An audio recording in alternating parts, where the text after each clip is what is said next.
I'm saying chapters and what? There we go. You're on now.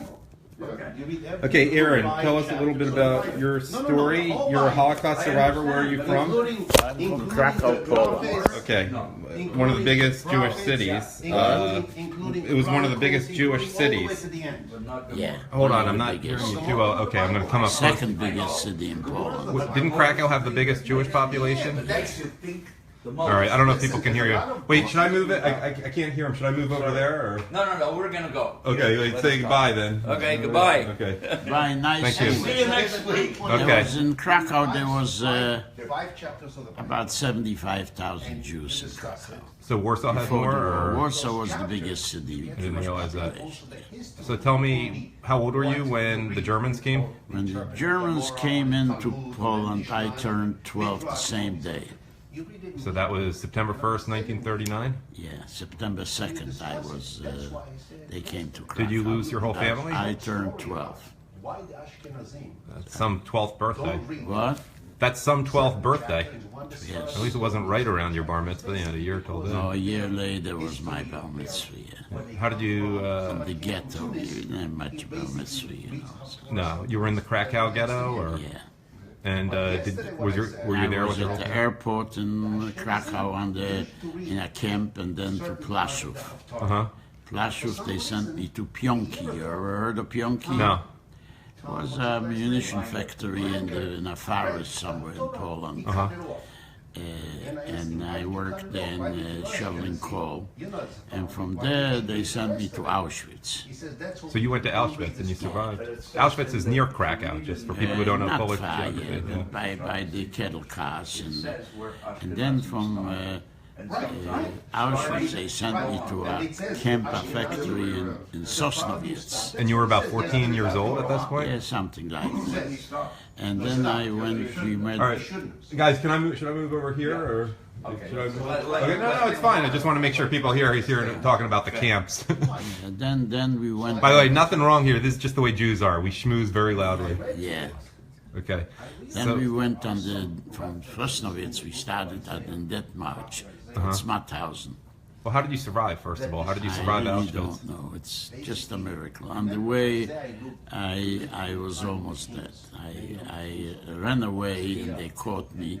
The Polish chased me out from a building and I ran into. But it was the Polish who caught you, not the Germans? The Polish chased me out. Let me stay one night there.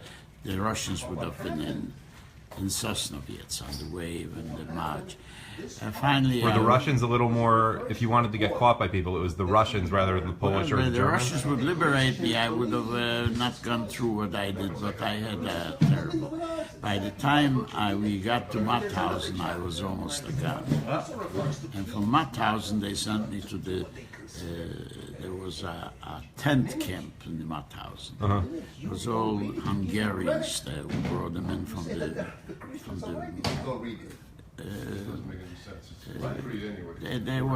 they were working for the Nazis.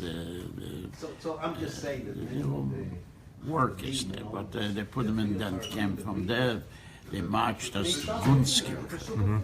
Gunskirchen was What happened to the rest of your family? What? What happened to the rest of your family?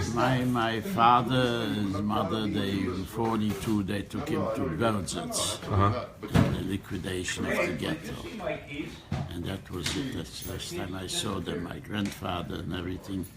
And my brother was with me in a couple of camps in the beginning, and then they separated us.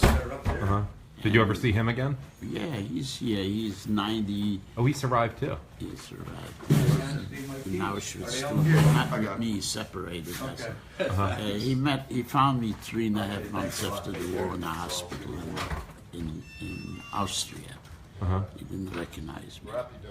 So he found me, and I recognized him right away. We went to Italy. We spent in Italy a year and a half before we came. At the displaced persons camp? What? In the displaced persons camp? Displaced person and a little bit finagling there, trying to make a living, you know. But Italy was not too bad, you know. I'm sure compared to what you went through. Oh yeah. It was. But I was in hospitals in Italy too. Italian Jews were very good to me. They were very nice. Chief doctor from the biggest hospital in Milano, maybe 4 square blocks. Francesco's first hospital. It was an Italian Jew. He treated me royally, and they really went all out.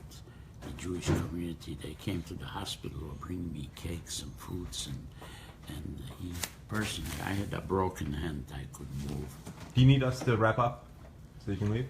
Okay, so let's wrap up. Just final thoughts. I'll be here again. Lessons. What do people need to know? What? What's something people can take away that people who know very little about the Holocaust and happen to be watching? Well, it was a horrible thing, but I made it through. You know, barely made it. You know how I made it, I don't know. I'm listed in the Yad Vashem and in the Holocaust Museum in Washington. I'm listed that I died in Mauthausen.